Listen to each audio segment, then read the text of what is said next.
สวัสดีท่านผู้ชมเนาะถ้าหากว่าผู้ใดโทรศัพท์ที่ติดปัญหาแบบนี้เนาะเป็นยี่ห้อ Oppo หรือว่า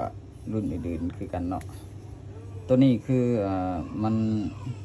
ติดโหมดrecovery เนาะก็คือมันเข้าโหมด recovery หมายความว่าปุ่มมันเพเนาะปุ่มมันเพข้างหนึ่งเนาะมันสิเป็นแบบนี้เดี๋ยวสิปิดเครื่องให้เบิ่งกันปุ่มมาถอนเสียงมันเพเนาะถ้าจะคู่ให้ลองมากดเบิ่งปิดเครื่องเนาะมันเดี๋ยวมันสิหูเลยเนาะปิดเครื่องแล้วเปิดใหม่เนาะหรือว่ารีสตาร์ทก็ได้เนาะรีบูตนี่เนาะรีบูตเครื่องเนาะมันขึ้นมานะ